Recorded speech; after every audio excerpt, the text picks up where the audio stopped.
Na primeira questão, diz assim: certa massa de um gás ideal sofre uma transformação na qual a pressão duplica e o volume cai a 1/3 do valor inicial.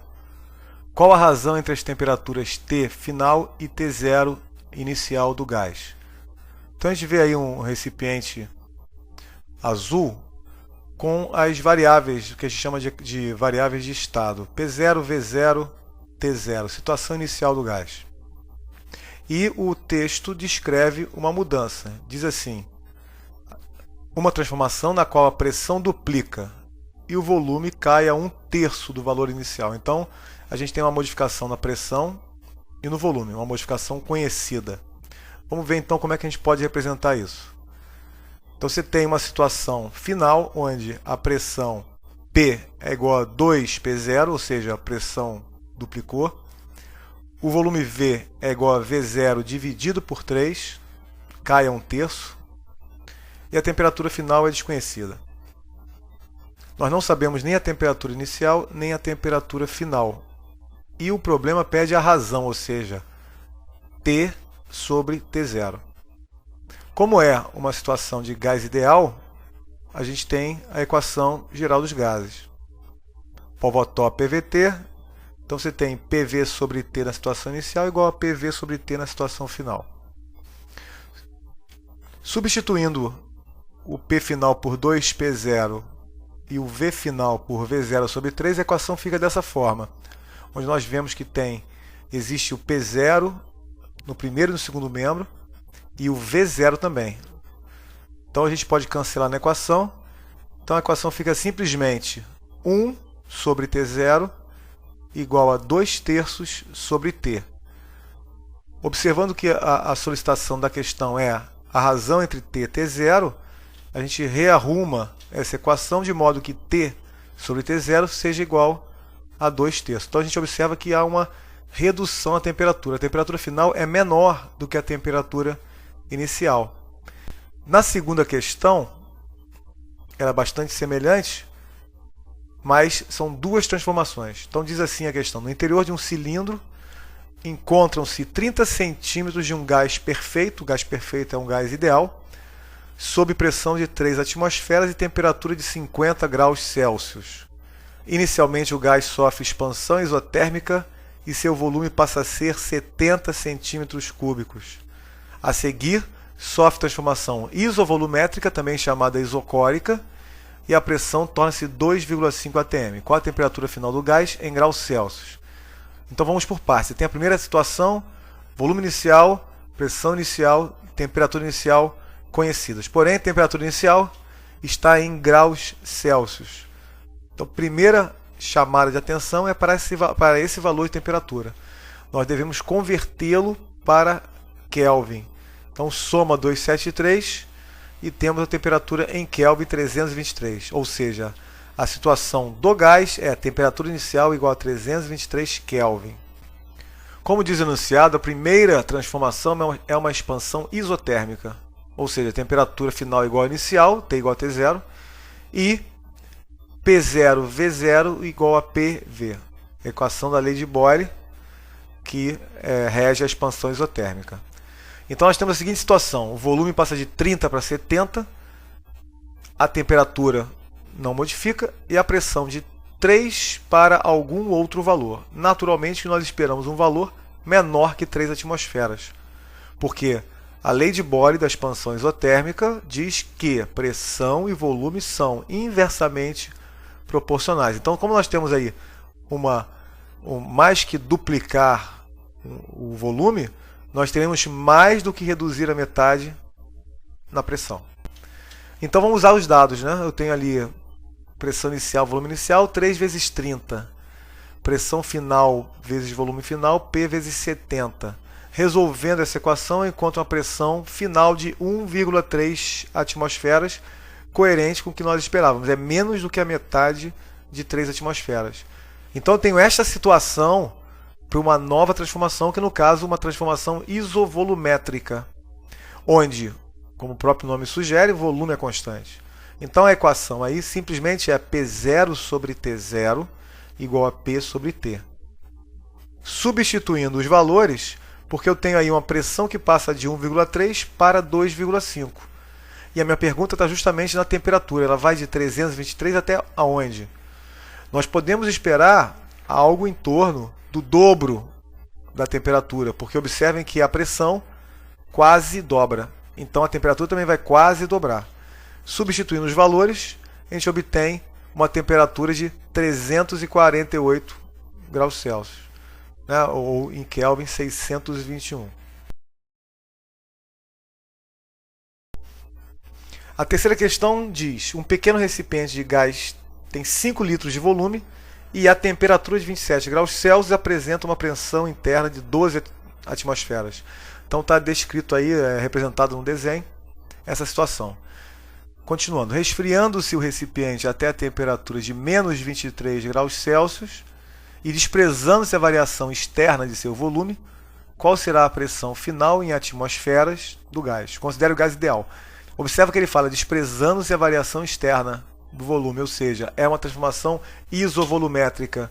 Nós vamos ter uma situação final onde o volume é igual, a temperatura é menor e, por consequência, esperamos que a pressão também seja menor. Aplicando a lei dos gases, já que é um gás ideal, nós vamos ter a substituição dos valores. Achamos uma pressão de 10 atmosferas, coerente com o que imaginávamos, ou seja, uma pressão menor do que a inicial. A quarta questão é a questão de gráfico. Gráfico PV, que é o gráfico mais importante dos gases. Diz o enunciado: observe o gráfico PV abaixo. Sabendo que o gás que sofre a transformação representada no gráfico não varia sua massa, que é a situação que nós estamos estudando, pergunta-se, letra A, o que acontece com a temperatura na transformação AB? E letra B, se o processo fosse isotérmico, qual seria a pressão correspondente ao volume de meio metro cúbico? Vamos primeiro para o item A, o que acontece na temperatura, com a temperatura de A para B. O que nós temos? Um gás, então aplica-se a equação geral dos gases, Povotó PVT, ou seja, PV sobre T na posição A e PV sobre T na posição B, né? No estado A e no estado B.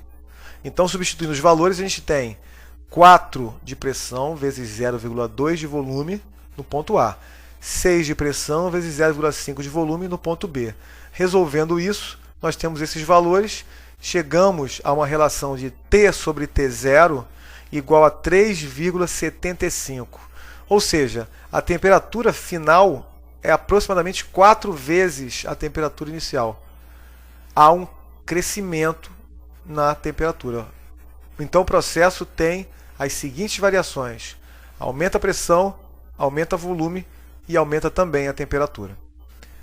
No item B, é uma simulação, uma pergunta hipotética. Se o processo fosse isotérmico, porque como a gente acabou de ver, não foi isotérmico, a temperatura variou. Isotérmico, temperatura constante. Então, se o processo fosse isotérmico, qual seria a pressão correspondente ao volume de meio metro cúbico? Ou seja, o volume da situação B, do estado B.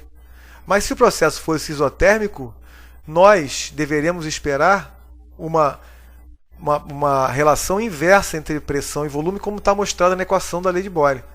Ou seja, se o processo fosse isotérmico, o aumento do volume de 0,2 para 0,5 implicaria numa diminuição da pressão. Se são inversamente proporcionais, volume aumentando, a pressão diminuiria. Substituindo os valores, nós temos no ponto A, pressão e volume conhecidos. No ponto B, dessa situação hipotética, o volume conhecido, porém a pressão não conhecida. Resolvendo essa equação, a gente chega a uma pressão de 1,6 atm, ou seja, uma pressão bem menor do que a pressão inicial de 4 atm. Na verdade, a unidade atm aí tá mal colocada, né? Porque o gráfico ali não usa essa unidade, mas não é um ponto importante, a gente pode trabalhar com atm sem problema. O ponto importante é de 4 passou para 1,6. Há uma diminuição na pressão, conforme a gente esperava. A quinta questão também é uma questão de gráfico, uma questão de gráfico PV. Diz o texto: observe o gráfico PV abaixo, sabendo que o gás que sofre a transformação representada no gráfico não varia a sua massa. Pergunta-se o que acontece com a temperatura na transformação completa do gás ABCDA nesta sequência. Responda quantitativa ou conceitualmente. Então você tem um gráfico PV e, ao contrário do gráfico da questão anterior, este tem um ciclo completo. O gás sai do estado A, passa por estados intermediários e volta ao estado A. Na transformação AB, acontece a seguinte variação do gás. Ele sai de uma situação PA-VA-TA para PV, PB, VB e TB. A gente já sabe, até pela questão anterior, que vai haver um aumento de temperatura, mas a gente pode chegar à razão desse aumento, né? O valor exato desse aumento. Substituindo os valores, a gente chega a uma relação de TB sobre TA igual a 2,67, ou seja, a temperatura B, no estado B, é aproximadamente 2,5 vezes maior que a temperatura no estado inicial A.